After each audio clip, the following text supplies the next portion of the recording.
Welcome to all of you और online YouTube class. This is Sunny Kumar Gupta.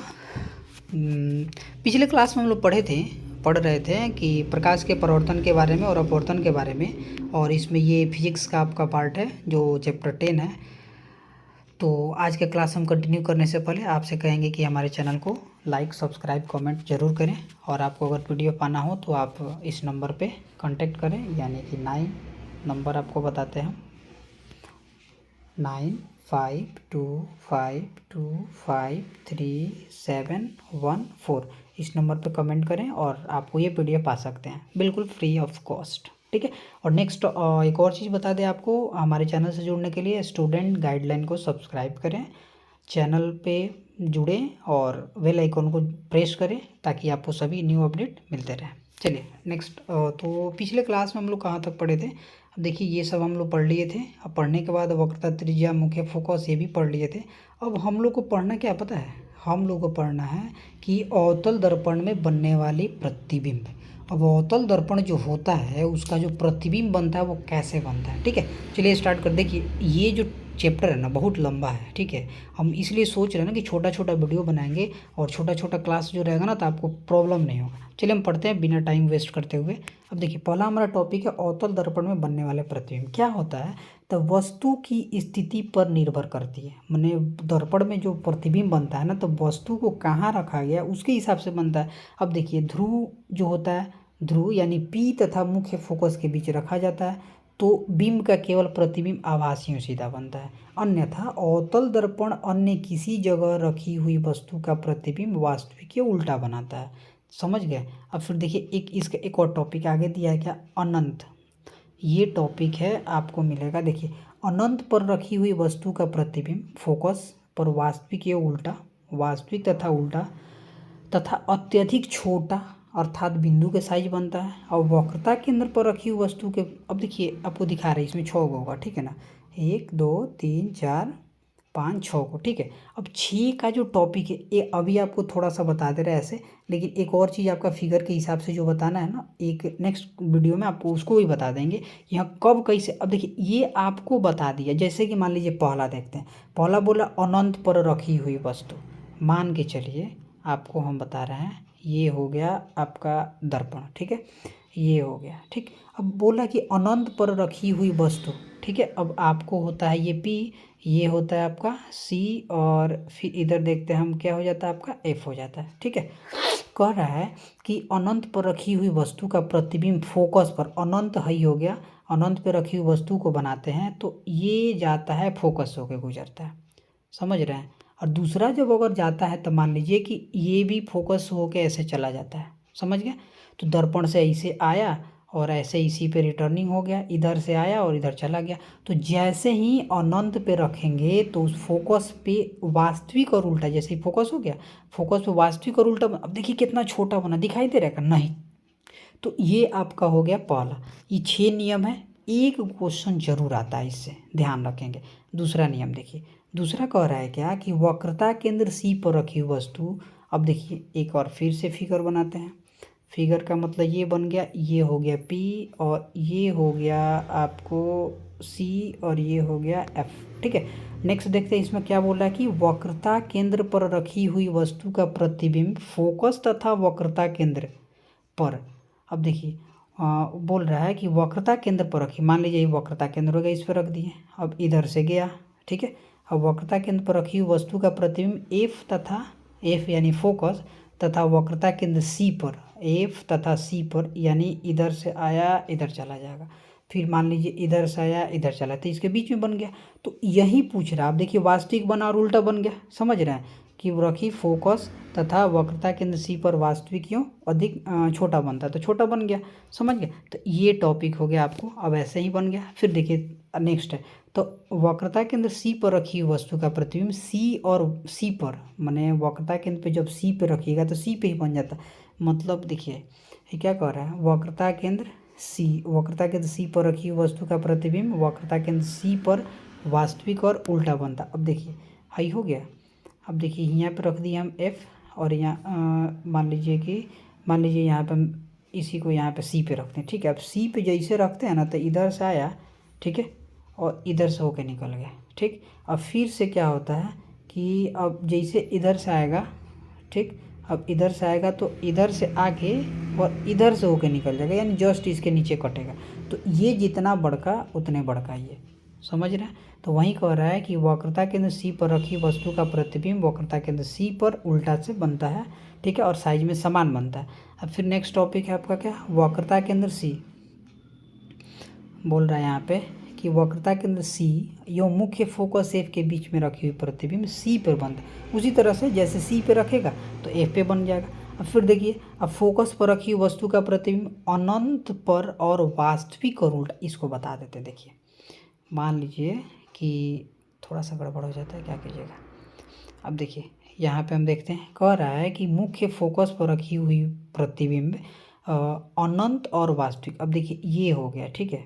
मान लीजिए कि हम एफ यहाँ पर रख दिए, एफ पर वस्तु को रखें तो ये जो होता है ना, ये इधर से सी से होकर निकल जाता है, और ये जो होता है ऐसे जाएगा जब, ठीक है, तो ये इसका जो प्रतिबिंब जो बनता है ना, इसका जो कटान बिंदु मैंने हम मान के चलते हैं इसको, जो ऐसे बनता है इसका, तो ये इधर पीछे बन जाता है, समझ रहे हैं ना, यहाँ पे बनता है पीछे, ठीक। तो वस्तु से बड़ा भी बनता है। तो अब फिर देखिए लास्ट वाला इसका टॉपिक एक और है कि ध्रुव पी तथा मुख्य फोकस एफ के बीच में रखिएगा तो दर्पण के पीछे बन जाता है। तो ये 6 टॉपिक है, ठीक है। अगर आपको समझ में नहीं आते तो एक बार फिर से वीडियो देखिएगा, ठीक है, और ध्यान से एक एक लाइन को पढ़िएगा तो इसका आंसर इसी लाइन में, मतलब एक लाइन का आंसर एक लाइन में मिलेगा आपको। और ये 1 नंबर का से 1 नंबर से 2 नंबर का आता है, 100% है, समझ गए। अब चलिए, अब फिर उसी तरह से आता है उत्तल दर्पण में। अब उत्तल दर्पण में जो प्रतिबिंब बनता है उसको कैसे बनाते हैं, तो अब देखिए अब देखिए यहाँ बोलता है क्या कि उत्तल दर्पण में बनने वाले प्रतिबिंब, पहले तो अवतल में पढ़ लिए उत्तल दर्पण के प्रतिबिंब। अब अवतल दर्पण का उपयोग देखिए, आपका हो गया ये पढ़ लिए था अवतल दर्पण बनने वाला प्रतिबिंब। अब इसका उत्तल दर्पण के द्वारा बनने वाला प्रतिबिंब है और इसमें अवतल दर्पण की उपयोग पढ़ेंगे, ठीक है। अब देखिए अवतल दर्पण का उपयोग याद रखिएगा, क्वेश्चन आता है, ठीक है। बोलेगा कि अवतल दर्पण के निम्नलिखित उपयोग को लिखें, ठीक है। बोलेगा अवतल दर्पण का उपयोग सामान्यतः सर्च लाइट, वाहनों के अग्रदीपों, प्रकाश की शक्तिशाली समांतर किरण पुंज प्राप्त करने के लिए किया जाता है, ठीक है। फिर देखिए इन्हें प्रायः चेहरे का बड़ा प्रतिबिंब देखने के लिए सेविंग दर यानी हजामती दर्पण के रूप में प्रयोग किसका होता है, अवतल दर्पण का। फिर दांत के जो विशेषज्ञ होते हैं ना, डॉक्टर जो होता है ना, वो भी इसका उपयोग करते हैं, ठीक है, क्योंकि उसका प्रतिबिंब बड़ा दिखेगा तो अच्छा से वो अपना काम। अब फिर सौर भट्टियों में प्रकाश की केंद्रित करने के लिए और अवतल दर्पण का उपयोग किया जाता है। अब देखिए ध्यान से एक बार फिर से पढ़ लीजिए, अवतल दर्पण का उपयोग सर्च लाइट, वाहनों के अग्रदीपों, प्रकाश की शक्तिशाली समांतर किरण पुंज प्राप्त करने के लिए किया जाता है और इन्हें प्रायः बड़ा प्रतिबिंब देखने के लिए भी किया जाता है। हजामती दर्पण के रूप में अवतल दर्पण का प्रयोग किया जाता है। दंत विशेषज्ञ भी उसका प्रयोग करते हैं अवतल दर्पण के रूप में। और फिर सौर भट्टी जो होता है उसमें भी अवतल दर्पण का उपयोग किया जाता है, समझ गए। अब देखिए, अब इसके बाद आता है आपको उत्तल दर्पण का उपयोग। अब उत्तल दर्पण का उपयोग पढ़ते हैं, क्या होता है देखिए। उत्तल दर्पण का उपयोग में पढ़ते हैं, इसमें होता है कि देखिए उत्तल दर्पण का उपयोग सामान्यतः वाहनों के पार्श्व यानी कि साइड मिरर के रूप में किया जाता है उत्तल दर्पण का। अब यह दर्पण वाहन के पार्श्व में लगे होते हैं तथा इनमें ड्राइवर अपने पीछे आने वाले वाहनों को देख सकते हैं जिससे वे सुरक्षित रूप से वाहन चला सकें। फिर इसका उपयोग टेलीस्कोप में किया जाता है, किसका, उत्तल दर्पण का। अब उत्तल दर्पण का उपयोग स्ट्रीट लाइट रिफ्लेक्टर के रूप में किया जाता है, क्योंकि यह एक बड़े क्षेत्र पर प्रकाश का प्रसार में करने में सक्षम होता है। तो ध्यान रखिएगा, अवतल दर्पण फिर से बता रहे हैं आपको, देखिए अवतल तथा उत्तल, ठीक है, अवतल तथा उत्तल का उपयोग समझ रहे ना।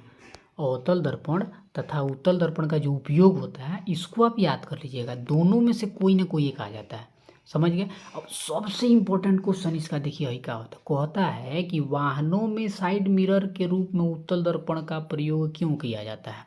अब अभी पढ़ें आप, ठीक है, फिर से आपको बता रहे हैं, ध्यान से समझिएगा। कह रहा है इसमें कि उत्तल दर्पण, ठीक है, उत्तल दर्पण को इसलिए भी प्राथमिकता देते हैं यानी प्रयोग करते हैं क्योंकि ये सदैव सीधा प्रतिबिंब बनाता है, यद्यपि वह छोटा होता है। इनका दृष्टि क्षेत्र बहुत ही अधिक होता है क्योंकि यह बाहर की ओर वक्रित यानी माने मुड़ा हुआ होता है।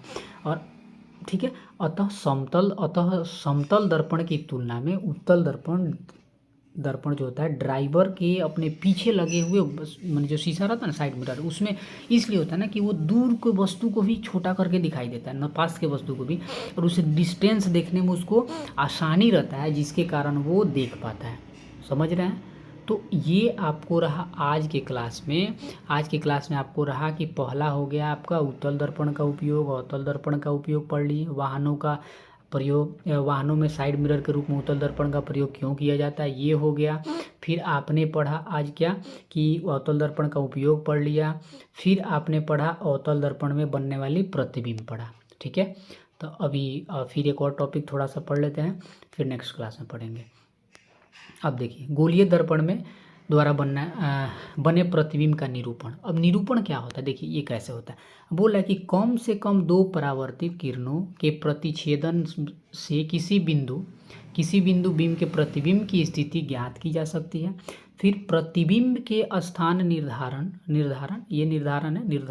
निर्धारण के लिए निम्न में से किन्हीं 2 किरणों पर विचार किया जाता है। पहला गोलीय दर्पण द्वारा परावर्तन के लिए चिन्ह परिपाटी, और दूसरा भी आगे नहीं मिलेगा। और चलिए देखते हैं।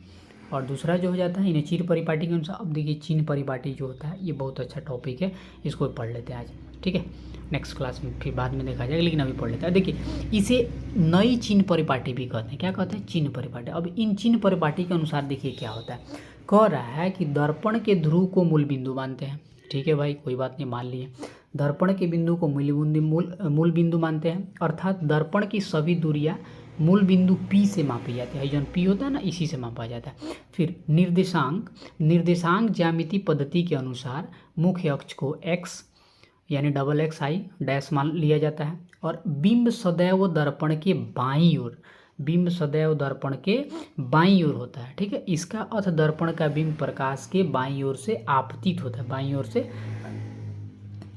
है। फिर देखिए मूल बिंदु दाईं ओर से यानी x अक्ष पर अनुदिश मापी गई वस्तु सभी दूरियां धनात्मक मानी जाती है। माने इधर से जो दूरी जो होगा ना इधर से, तो ये सब धनात्मक होगा, इधर से जो होगा वो ऋणात्मक होगा। देखिए यहाँ प्लस भी लिखा हुआ। ठीक है, अब फिर देखिए मापी की दूरियां ऋणात्मक मानी जाती है, जैसे यहाँ पे फिगर हो गया। अब देखिए यहाँ से इधर धनात्मक भाग हो गया, मतलब कि ये जो हो गया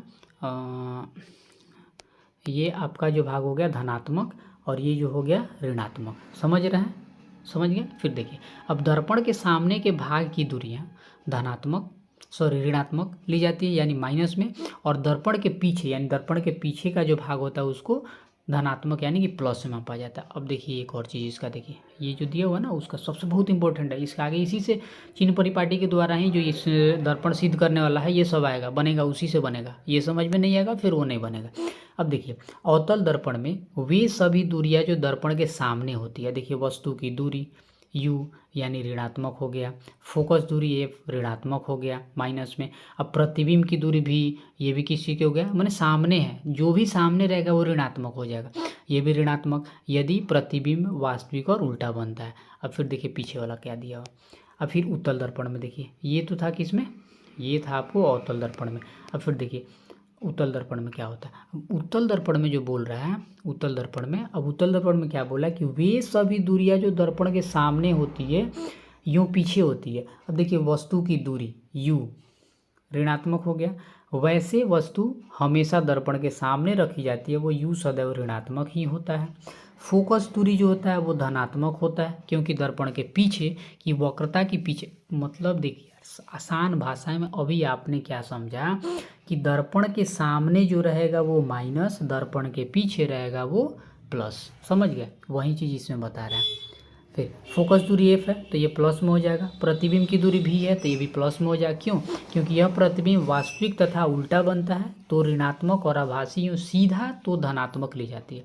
अब उत्तल दर्पण ने सदैव आभासी सीधा प्रतिबिंब बनाता है और दर्पण के पीछे बनाता है। फिर दिया है क्या, बिंब यो वस्तु की दूरी। अब देखिए गोलीय दर्पण के सामने रखी वस्तु तथा इसके ध्रुव के बीच की दूरी को u कहते हैं। ठीक है, इसे हम यू से दर्शाते हैं। फिर देखिए यहाँ पे, अब देखिए यहाँ बोल रहा है क्या, प्रतिबिंब की दूरी। अब प्रतिबिंब की दूरी में हो गया क्या कि दर्पण के ध्रुव में बने प्रतिबिंब के बीच की दूरी को प्रतिबिंब की दूरी कहते हैं, इसे बी से सूचित करते हैं। अब फोकस दूरी क्या होता है, तो दर्पण के ध्रुव और फोकस के बीच की दूरी को फोकस दूरी कहते हैं। अब दर्पण सूत्र आता है, देखिए बहुत इंपॉर्टेंट रहता है, 1 नंबर का आता है 1/v + 1/u = 1/f, ये हो जाता है, ठीक है। अब फिर देखिए यहाँ पे इसका आवर्धन बोलता है, आवर्धन में क्या हो जाता है, तो देखिए आवर्धन में कह रहा है कि किसी बिंब का प्रतिबिंब कितना गुना बड़ा है या छोटा है, यह प्रतिबिंब का आवर्धन का मतलब जूमिंग पावर जो होता है ना, जैसे छोटा को बड़ा करके दिखाना, बड़ा को छोटा करके, ये आवर्धन हो गया।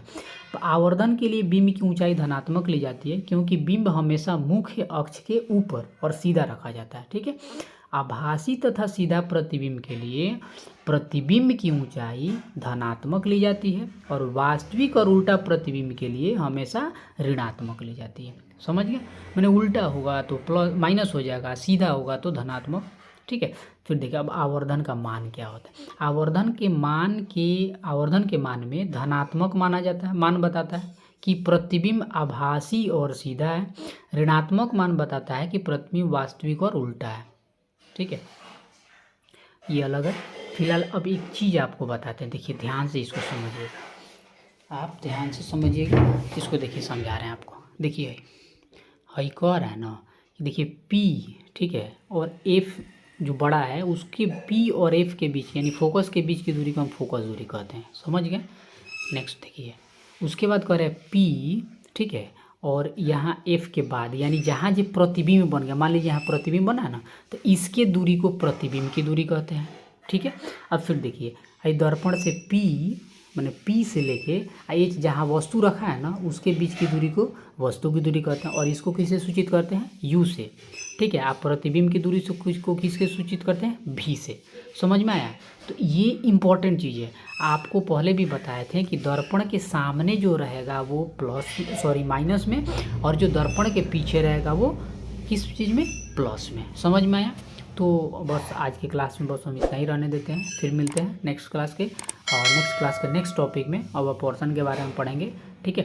तो कैसा मेरा क्लास आपको कैसा लग रहा है, आपको इंटरेस्टिंग लग रहा है या नहीं, आप कमेंट ज़रूर करेंगे, और फिर मिलते हैं नेक्स्ट क्लास के नेक्स्ट वीडियो में। तब तक के लिए आप घर पे रहें, स्वच्छ रहें। थैंक यू, धन्यवाद। चैनल को लाइक सब्सक्राइब कमेंट ज़रूर करें। Thank you.